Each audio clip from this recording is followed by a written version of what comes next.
Bueno, tuve el gusto de traerlo al doctor Rafael Freire, y vino contando un montón de cosas en el camino, muy hermosas, la verdad que muy hermosas, porque muchas experiencias que nos hacen mucho bien a nosotros. Por ejemplo, estuvo con el padre Fortini en la agrupación juvenil de montañas, organizando campamentos en Bariloche, con todo lo que eso significó, toda la obra formativa, y tiene libros escritos sobre eso también.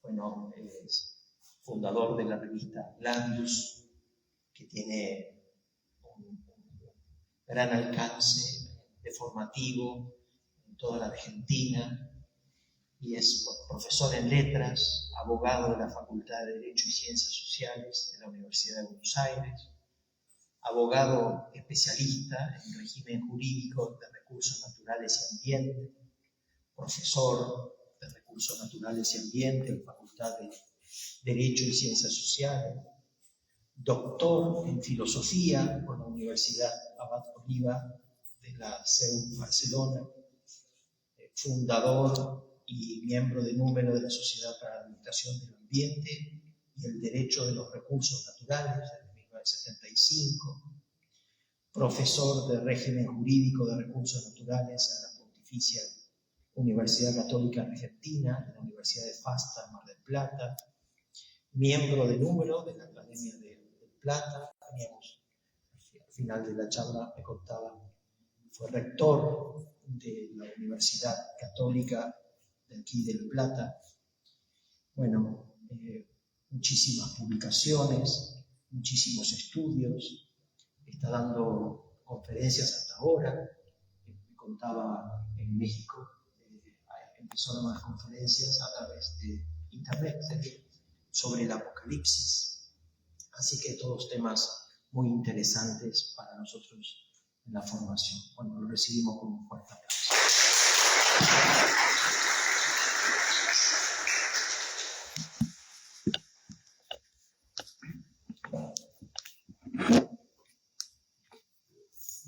Queridos amigos, es un gusto estar con ustedes estudiando estos temas comunes, como son en este caso el liberalismo dentro de la revolución anticristiana.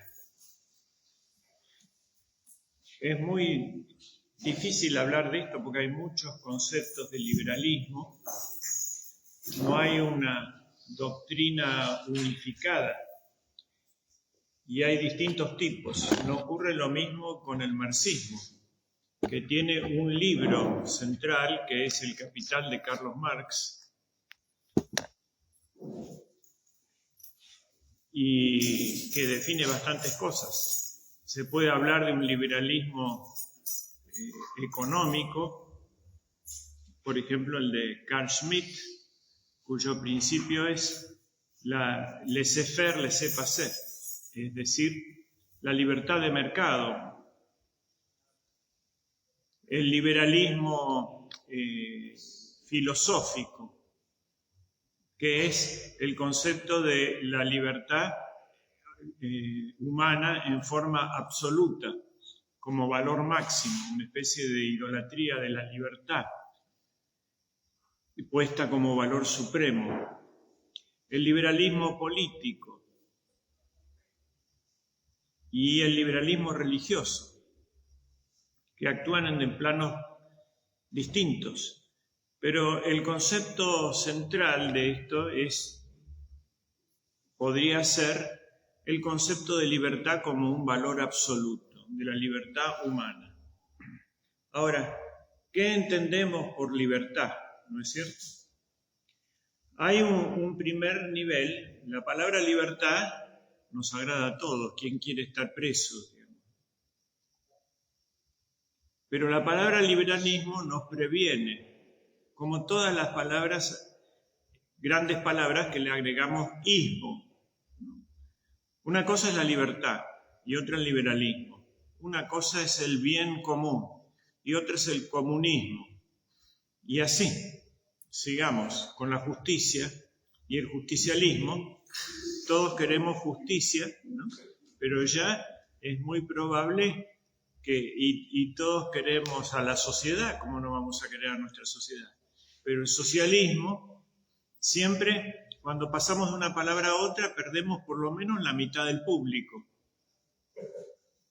¿Y en qué se diferencia esto? Que hay una verdad en estas palabras, o un valor, que se vuelve loco, que se pone en el lugar de Dios. Y ahí se hipertrofia, y entonces y empieza a ser utilizado en forma emotiva y talismánica para obtener poder o riqueza.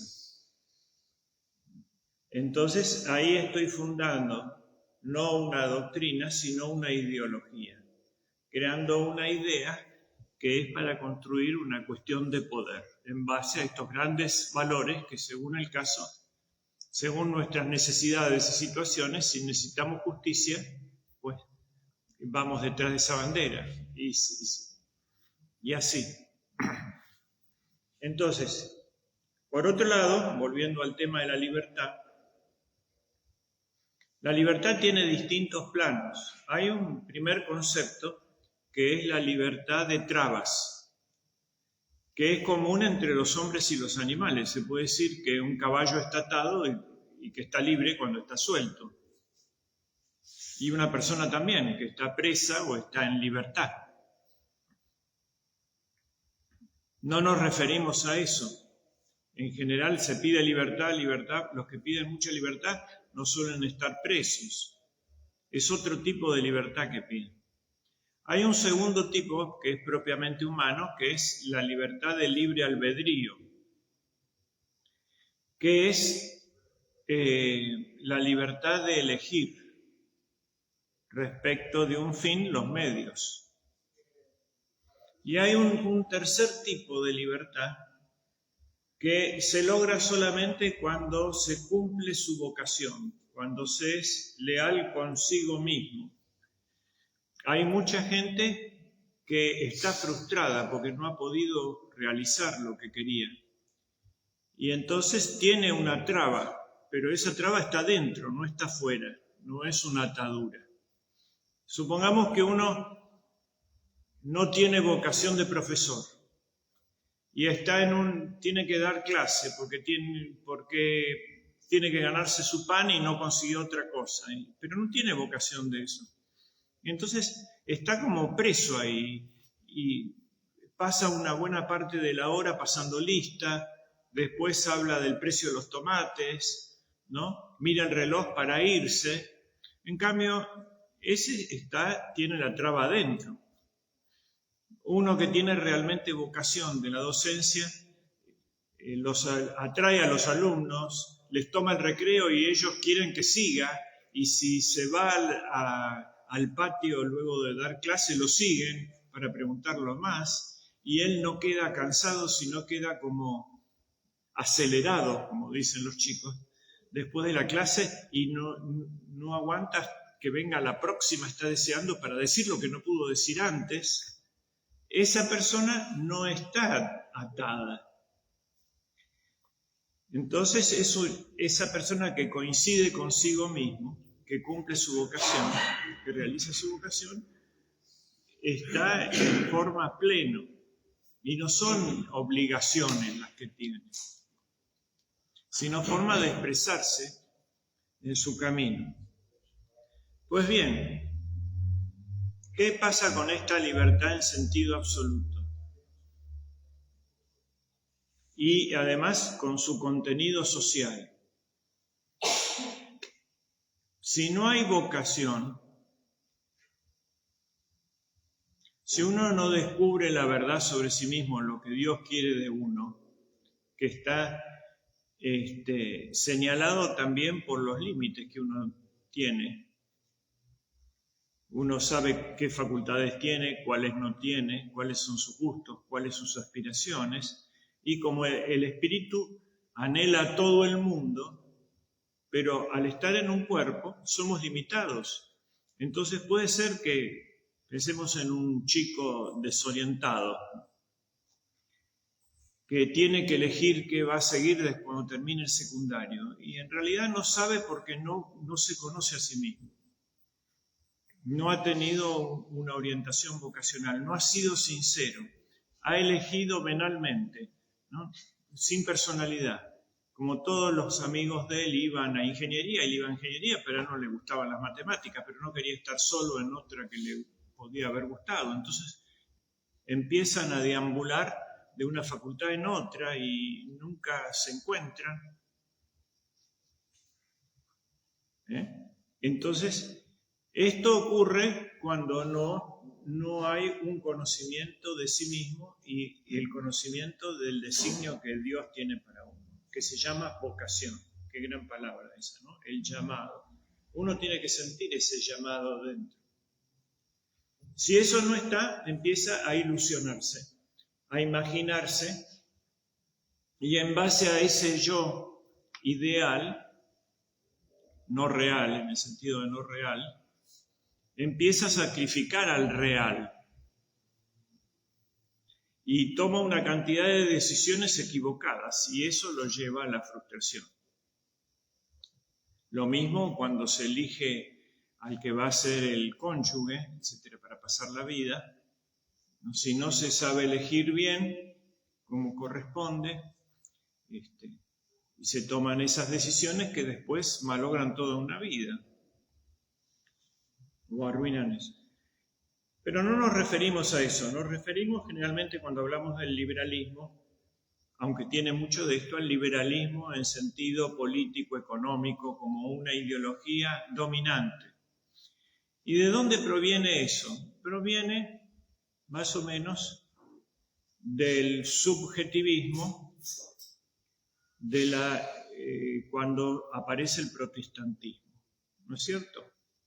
El protestantismo saca de la cátedra de la verdad a la Iglesia y pone a la opinión pública.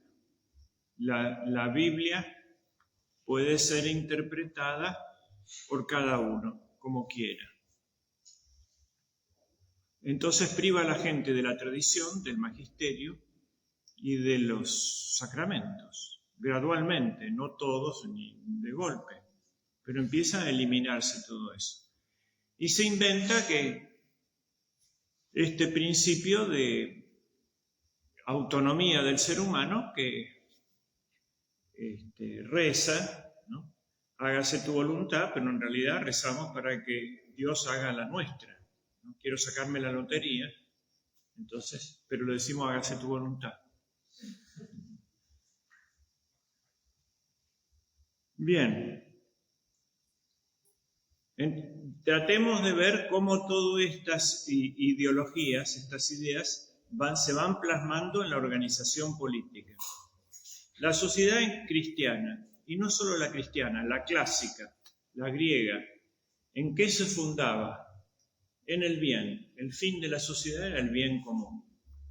Bueno, ahora se quita el bien y se pone en su lugar a la libertad. El bien es como el sol, y es uno de los trascendentales del ser. Las cosas en la medida que son unas, son verdaderas y son buenas. En política y en la acción, lo importante es percibir al ser bajo el aspecto de bien, es un bien. Y en la política se procuraba el bien común y las acciones particulares tenían que ordenarse a ese bien común. Ahora vamos a poner en su lugar a la libertad absoluta. Entonces, ¿qué hace el Estado? Porque ya no es Dios el bien común sobrenatural, que ilumina el bien común natural, sino la libertad anárquica. Eso no se puede organizar religiosamente como la cristiandad anterior. Hay que organizarla jurídicamente. Y ahí nace el Estado. El Estado es una formación de fin de civilización, que es la organización no religiosa de la sociedad, la comunidad de los fieles, como todavía tienen los musulmanes. Sí, el liberalismo es un problema de Occidente, sino que es la comunidad jurídicamente organizada. Y entonces, ¿cuál es el común denominador? La ley. ¿Pero quién pone la ley? Y la voluntad de los individuos. Ahora, ¿cuál es el fin del Estado? El fin del Estado es asegurar para cada uno el máximo de libertad. Pero, ¿cuál es el peligro? Acá entran las contradicciones y empezamos a andar en círculo, porque dice la Biblia, los impíos andan en círculo. Y el problema de la libertad viene del Estado. Entonces el Estado tiene que garantizar el máximo de libertad, pero contra sí mismo. ¿No es cierto? ¿Y cómo se logra eso? Se logra con la división del poder. Ahí viene el concepto político y la división de poderes de Montesquieu, ¿no es cierto? Habíamos partido de Adam Smith, que es más bien una concepción inglesa, que sale de no tanto de teorías como sino de la práctica inglesa, que es la libertad de mercado, por supuesto sin referencia al bien ni a la ética. Era libertad también para traficar esclavos negros, ¿no? Que lo hacían adecuadamente. Y ahora pasamos a la libertad de la Revolución Francesa, que, fijándose en la experiencia inglesa, dividen los poderes.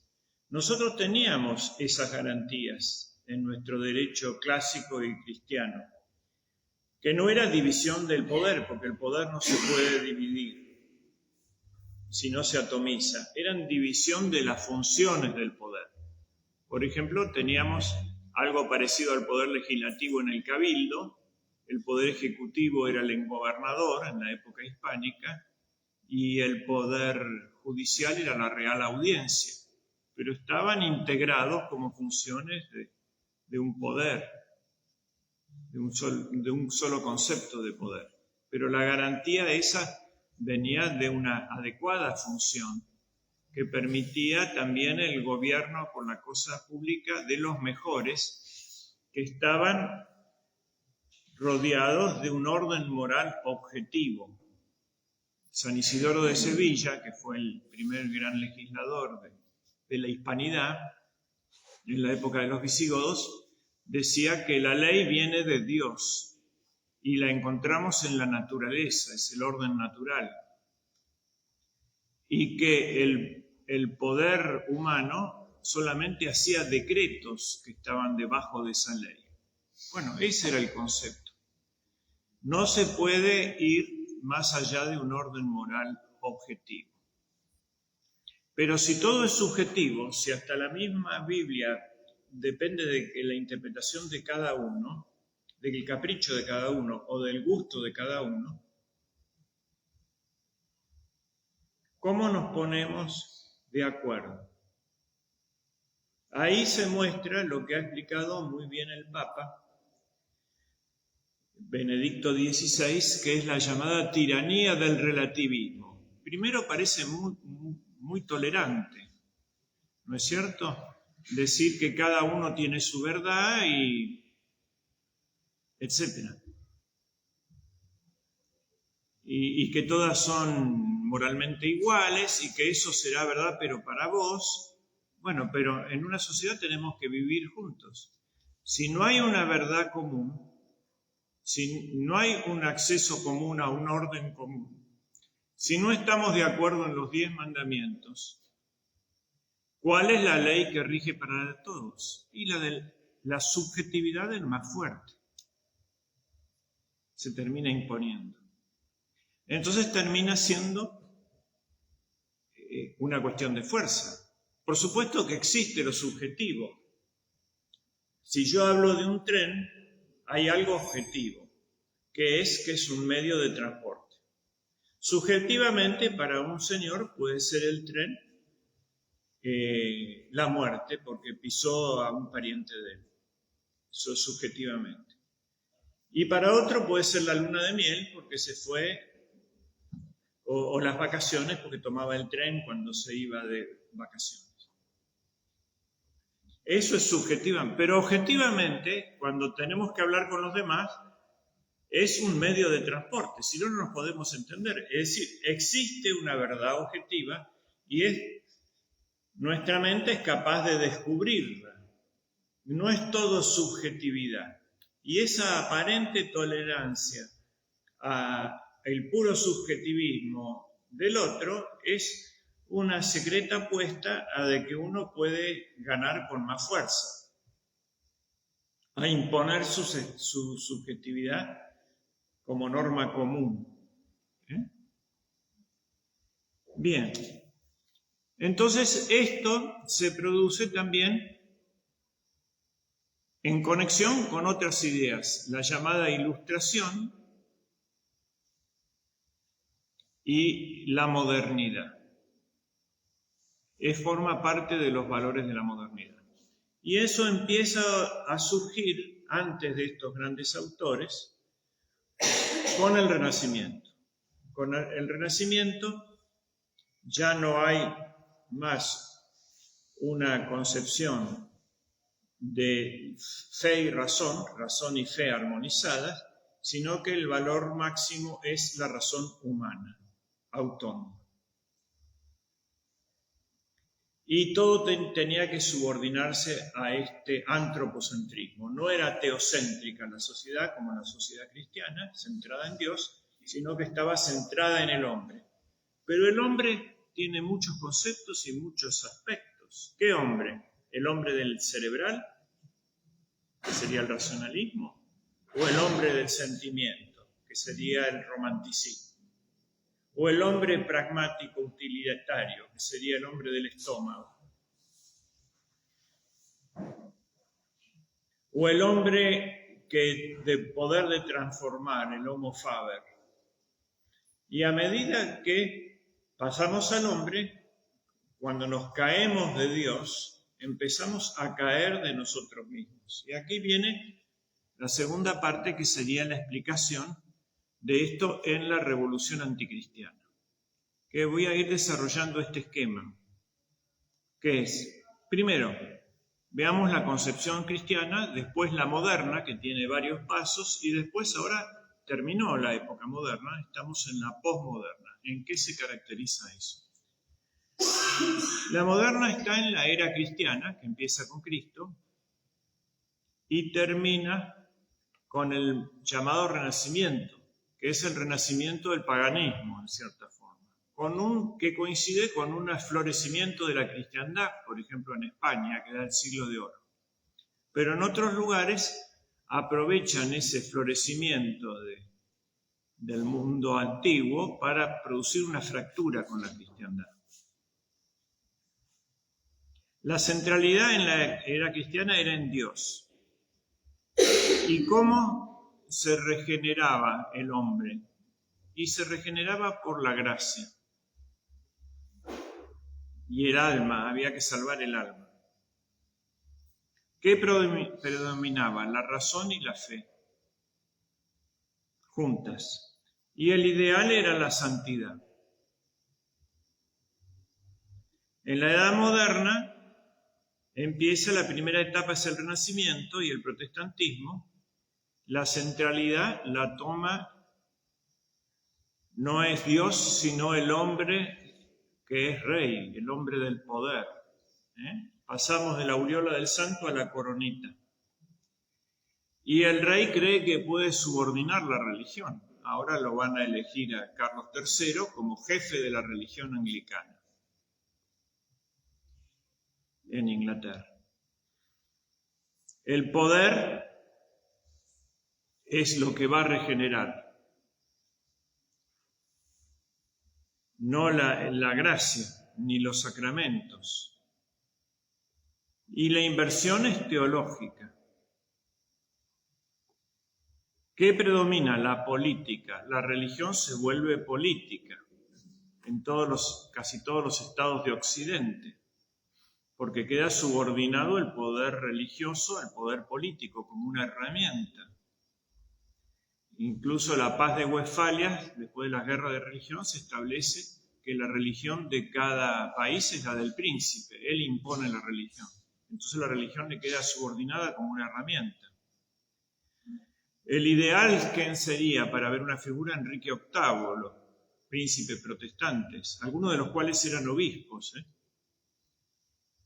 o religiosos, como el rey de Prusia, que era el gran maestre de una orden religiosa militar.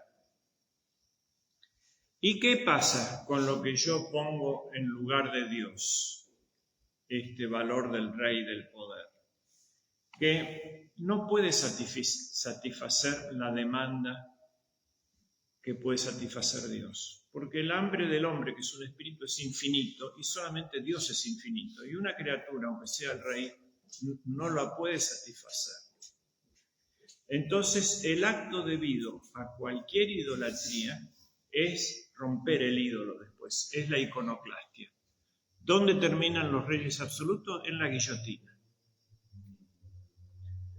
Pero dejan como herencia, la reacción no es por volver a la fe, la reacción es caer más del hombre, y se cae de la corona al cerebro, ¿no? Y queda como herencia el estado absoluto. Los reyes absolutos dejan un estado absoluto. Entonces se produce una segunda etapa, que es la de la Revolución Francesa, que esta sí es bien liberal ya. Libertad, igualdad, fraternidad. Libertad en sentido económico, igualdad en sentido político, por eso la división de poderes, ¿no? Y fraternidad en sentido religioso, pero aplicado al hombre. ¿Y qué es el hombre? El hombre del cerebro, no de la corona. La inversión no es teológica, ya es política. ¿Y qué predomina? La razón absoluta, pero la razón de yeso, es una estatua de yeso. ¿Quién es el que manda? El filósofo, que hoy le diríamos político, y es la filosofía como una negación del teólogo. Los filósofos, Voltaire, Rousseau y Montesquieu, son el ideal. ¿Y qué trae esta racionalidad acartonada, disecada, sin fe, sin espíritu, así, racionalista? Trae una iconoclastia, ¿no? La destrucción del ídolo y el reclamo tremendo del corazón, pero no del corazón en sentido de cristiano, que quiere decir el espíritu. Nosotros adoramos el corazón de Jesús, que es el centro de su personalidad. Y él dice, ¿por qué pensáis? Fíjense, pensar en el corazón. Este corazón es un mero sentimiento, sentimentalismo, como las novelas de corazón. Entonces, este romanticismo, sentimentalismo, quiere destruir los dioses de yeso y quiere que todo sea sentimiento, acción, coraje de corazón, ¿no? Etcétera.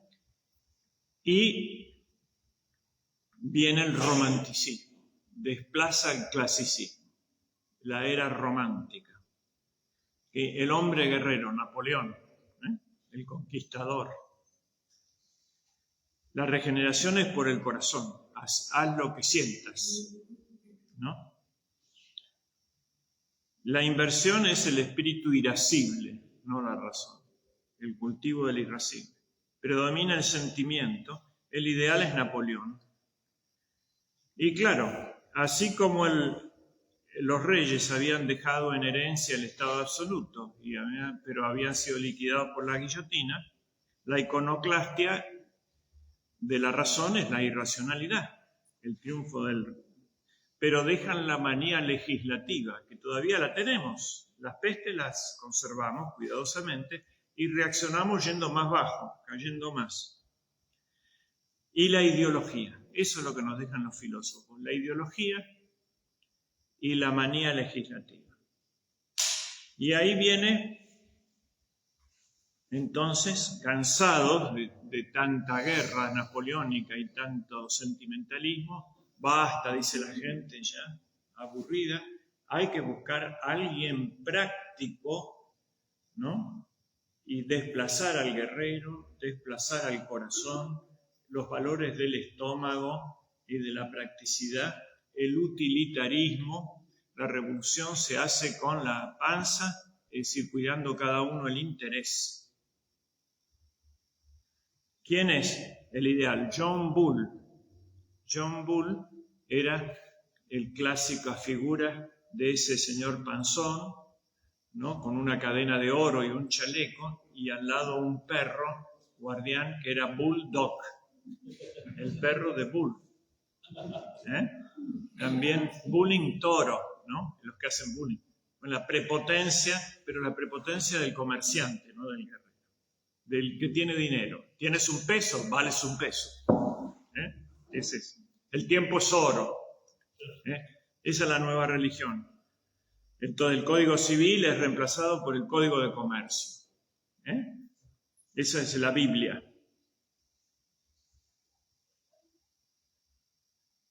¿Y en qué termina la iconoclastia?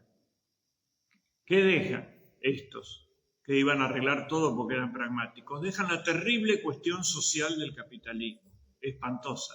Chicos trabajando 16 horas a los 12 años, encadenados en las minas, que firmaban contratos que los patrones les podían azotar.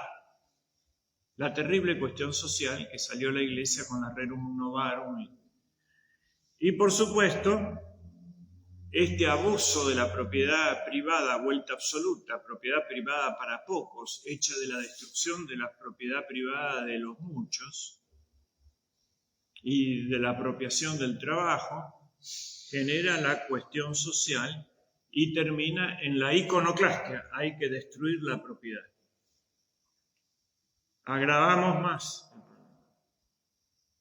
y prometemos, idolatramos el trabajo. Bueno, el comunismo no interesa conocer al mundo, la negación del verbo, sino lo que interesa, dice Marx, es transformarlo. Es el homo faber, valen las manos y las piernas. El mundo no lo arregla la razón, no lo arregla el corazón, no lo arregla la panza, lo arregla la fuerza de músculos, la revolución proletaria.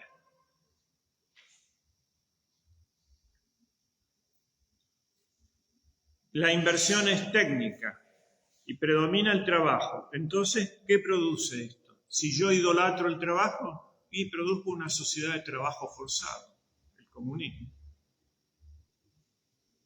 Ya lo decían los liberales, el trabajo es una mercadería. Claro, eran traficantes de esclavos. Pues claro. Solamente en la religión cristiana la cuestión económica se resuelve sin la esclavitud. La forma del paganismo de resolver la cuestión económica es con la esclavitud y con el exterminio.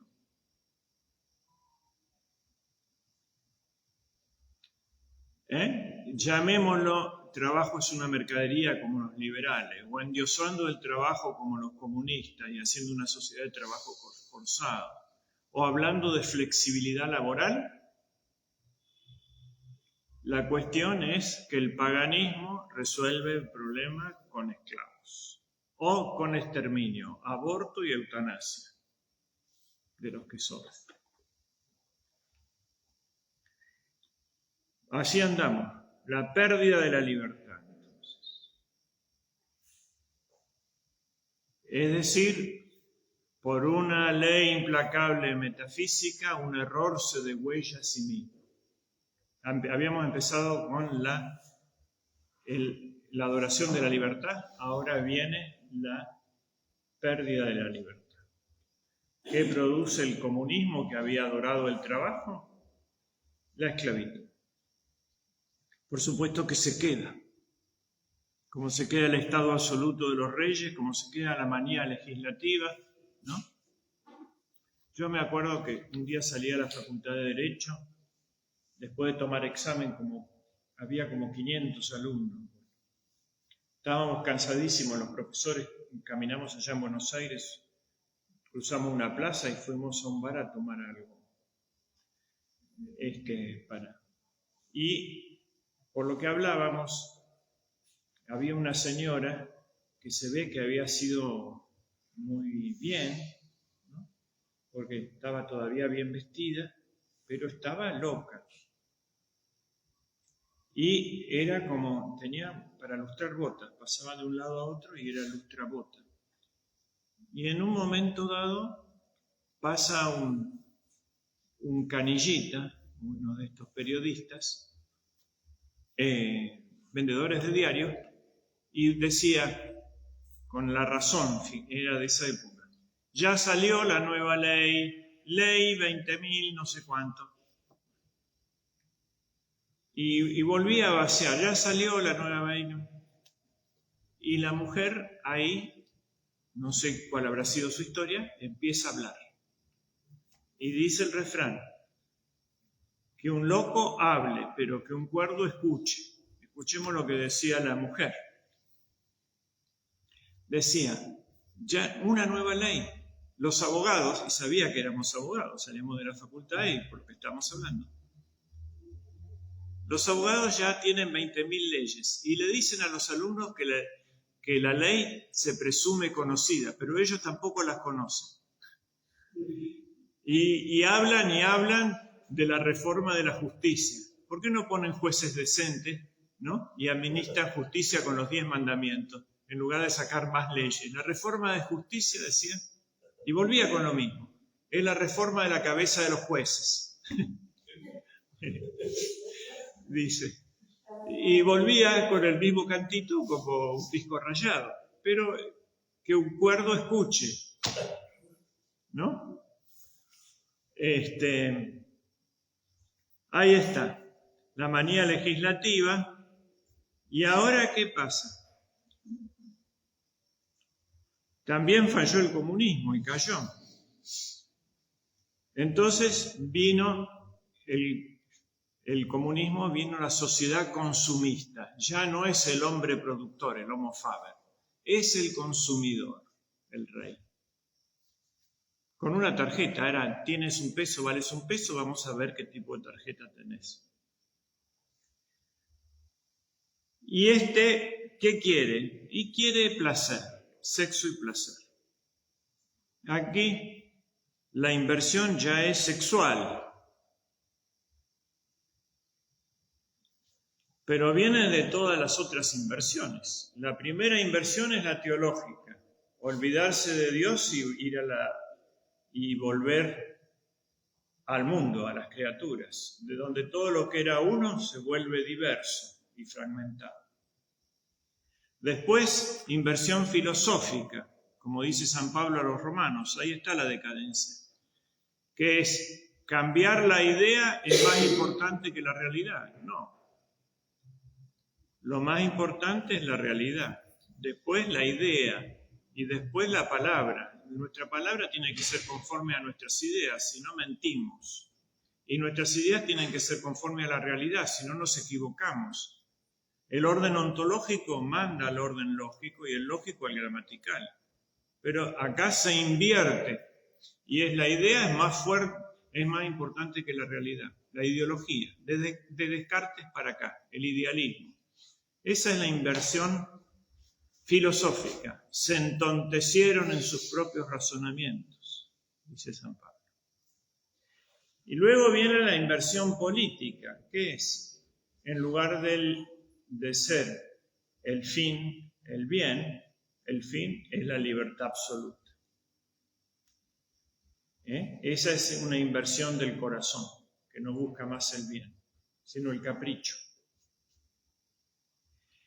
Y después siguen las inversiones. Por lo tanto, después de todo ese mundo invertido, en lo teológico, en lo filosófico, en lo sentimental y en todo, viene lógica la inversión sexual, que es la expresión de todas las otras inversiones. Y es también un producto del liberalismo, en sentido, porque el liberalismo, como vemos, es hermano y pariente del comunismo. Libertad, igualdad y fraternidad. Y vamos a ver cómo un error se degüella a sí mismo. Esta nueva Trinidad de la Revolución Francesa. Juan es libre y tiene 2 campos. Y Pedro igual no tiene ninguno. Si Pedro igual le dice a Juan, dame uno de tus campos. ¿Por qué? Porque somos iguales y vos tenés 2 y yo no tengo ninguno. Y Juan le dice, no te doy nada, Pedro, igual a vos. ¿Por qué? Porque soy libre. Yo tengo 2 campos y tengo 2 campos. Se pelean. Si gana Juan, gana el liberalismo. Si gana Pedro, gana el comunismo. ¿Y quién termina perdiendo? La fraternidad, que es la tercera. Uno mata al otro y así es como el comunismo engendra al socialismo y el socialismo al comunismo. Y la fraternidad no existe. O sí existe, es la de Caín y Abel. ¿Por qué? Porque es una fraternidad puesta en la naturaleza de Rousseau, que es el padre de estos falsos profetas, según el padre Castellani. Naturalista, ¿no es cierto? El hombre naturalmente es bueno. Es la sociedad la que lo corrompe. No ve la naturaleza de Dios, es una mala antropología esta. La fraternidad natural está herida en Adán. Termina siempre en Caín y Abel. La fraternidad verdadera es la sobrenatural, que es en Jesucristo. Es una utopía tener una fraternidad sino admitir al Padre. ¿De dónde somos hermanos si no tenemos padre y madre común? Entonces esto es una ilusión, la fraternidad sin padre común, como la libertad que no está ordenada a un fin, como la igualdad de estatura. Y ahí se viven destruyendo la sociedad estos 3 valores muy buenos que son ideas cristianas secularizadas pero que se han vuelto locos.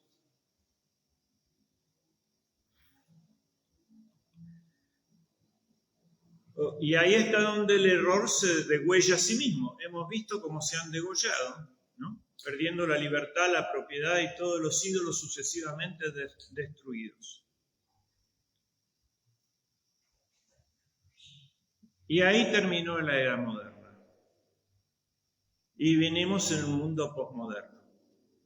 ¿Qué eran estos dioses que se habían, la adoración del hombre, que se habían levantado en el Renacimiento? ¿Renacimiento de qué? Era renacimiento del paganismo. Y los griegos adoraban momentos eternos del alma humana, el amor humano en Venus, el poder humano en Júpiter, la fuerza en Hércules, la ciencia en Minerva, el mercado en Mercurio y las comunicaciones, el comercio. Y estos que en un momento dado, según el orden natural, eran valores humanos, como el amor de Venus, pero librado a sí mismo, sin el auxilio de la gracia, se corrompe. Y el Venus, que es el amor, Roma es amor, era la madre de Roma, Venus, se vuelve venerio, Venus, Venis, Veneris, venerio. Y así, todos los otros. Entonces, ahora han fracasado todos estos dioses. La madre naturaleza, Gea, o Pachamama, cuando le dicen por acá, era otro ídolo pagano, que es la naturaleza. Queremos la naturaleza, pero necesita ser curada por lo sobrenatural. Esto en la inmanencia, negado el orden sobrenatural y librado a sí mismo, queda sometido a la ley de este mundo, que es la muerte, y el fin de todo, el término de todo lo que es meramente material. Se mete en el alma de la sociedad. Entonces, esos pobres ídolos, Prometeo, que era el progreso, vienen ahora muy apaleados al seno de la iglesia de nuevo, a pedir refugio. Fíjense, la razón, la diosa razón, viene muy apaleada y ahora es el culto del irracionalismo. Entonces, venga la razón. La naturaleza, que fue una diosa muy poderosa en los siglos XVII y XVIII, decían salus per naturam, la salvación es por lo natural, es decir, no por lo sobrenatural, era la negación de los sacramentos. Bueno, ahora si uno habla del orden natural defendiendo el aborto, o le dicen, usted es católico, ¿no? Como católico debería ser representante de lo sobrenatural, no de lo natural. Pero que venga la naturaleza, la aceptamos. Es la creación de Dios. Vuelve pobre apaleada la naturaleza cuando no la han encerrado en algún parque nacional. Y antes era una diosa omnipotente. Y Prometeo, no, el desarrollo tiene que ser sostenible. El pobre Dios progreso que dominó en el siglo XIX y destruyó toda la tradición en nombre del progreso, ahora los únicos que quieren progresar y desarrollar somos nosotros. Los demás los progresistas dicen que hay que matar al hombre porque es una peste, ¿no? Que arruina la ecología. En nombre de Gea, ¿no? Destruyen al pobre Prometeo, que está con una tortura peor que la de Júpiter. Entonces, ¿qué es lo que ha pasado? Se terminaron los dioses modernos. Y estamos en el mundo posmoderno, donde ya ni la razón, ni la libertad, ni el hombre son importantes.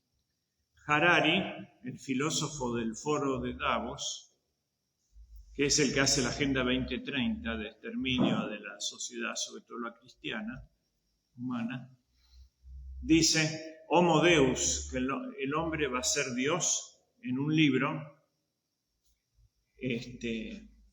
seréis como dioses gracias a la ingeniería cyborg, a la inteligencia artificial, ¿no? A la bioingeniería y a la ingeniería no orgánica. Entonces uno va a poder decir que póngame acá en el cerebro un curso de francés, así no tengo que estudiar y hablo francés. Y también bórreme la memoria y póngame otra porque ese recuerdo es malo. Una simbiosis Y después de eso viene la carcajada del diablo, ¿no? ¿Se acuerdan? Seréis como dioses, y salieron en 4 patas cubiertos de pieles del paraíso.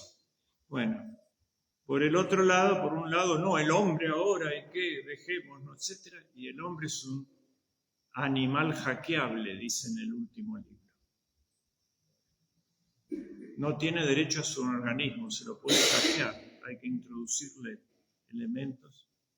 Entonces se acabó el hombre. ¿Y qué es lo que caracteriza a la edad posmoderna? La evolución y el cambio, no el ser, el devenir. ¿Y en qué se centra?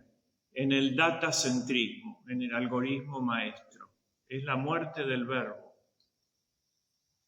de la palabra, reemplazado ¿por qué? Por un número. 666. Es un número. El anticristo no tiene nombre, tiene un número, es un algoritmo maestro. La regeneración, ¿por qué es la salvación? Por la técnica.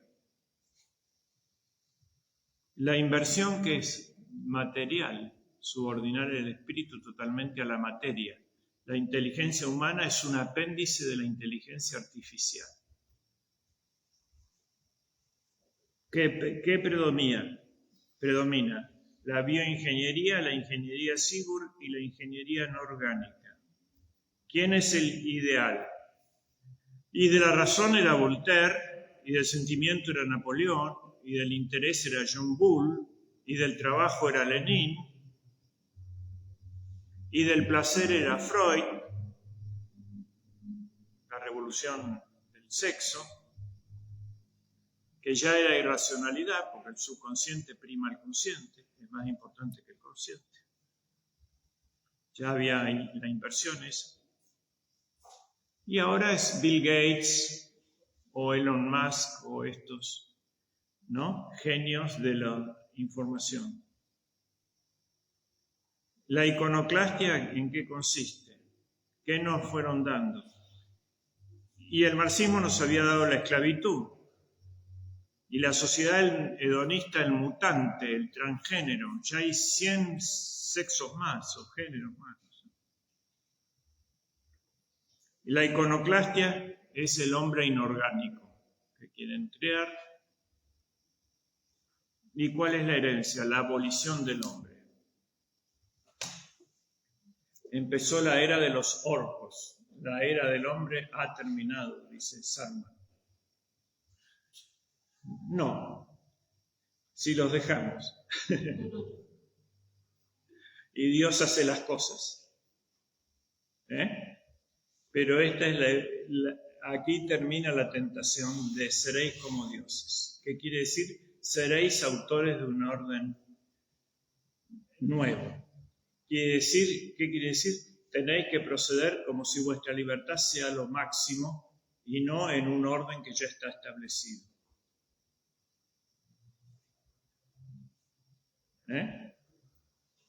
¿Qué quiere decir? El capricho humano dice lo que está bien y lo que está mal.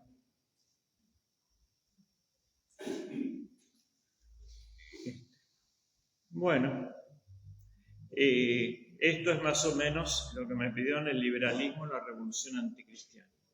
En estas tiranías hay dos personas libres.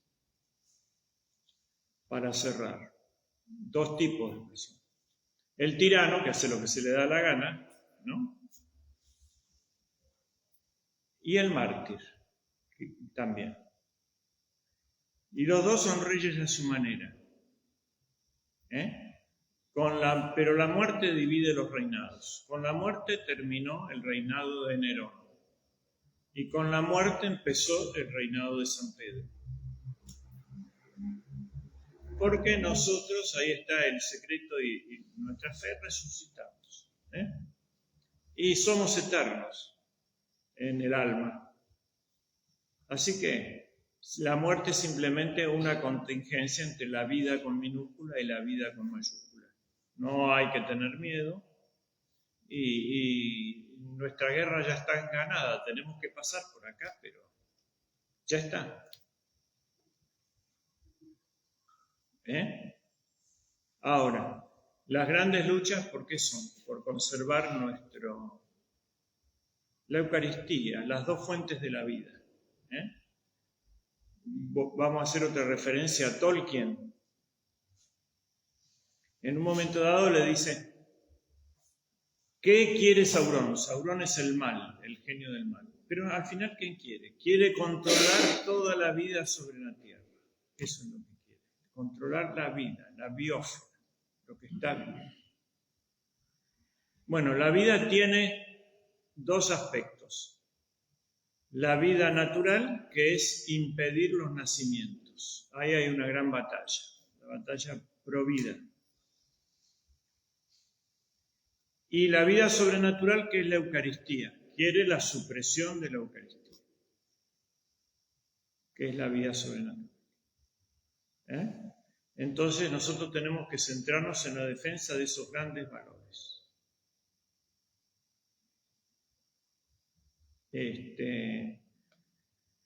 Hasta que vuelva. Bueno, muchas gracias.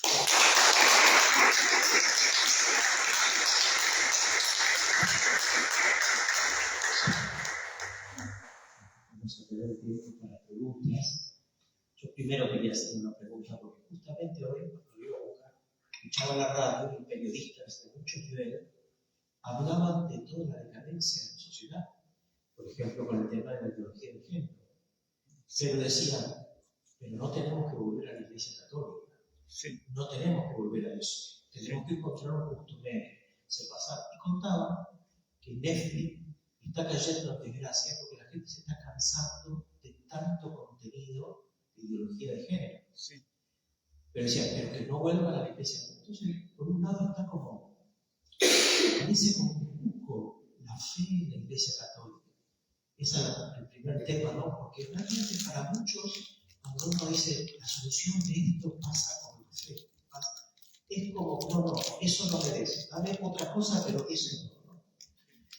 Y después, el otro problema es como que cuando uno habla con mucha gente, como está impermeabilizada por este tema de que el lenguaje está destruido. No hay forma de comunicarse estas cosas. Es como que hablamos dos idiomas distintos muchas veces. Y sí, podríamos hablar de las, pero se las menciono nomás porque es para otra conferencia nomás. Desde la Guerra Mundial hubo un gran avance tecnológico, desde la Segunda Guerra, sobre el hombre, ¿no es cierto? Yo hice un cuadro siguiendo los avances de la tecnología y cómo influyen en la educación y en el lenguaje. A ver si lo encuentro acá. Aquí está.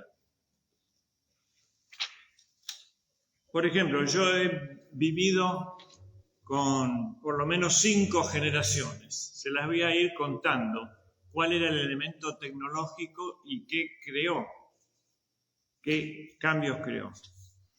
La primera generación después de la guerra, que va desde 1946 a 1964, es la de la posguerra.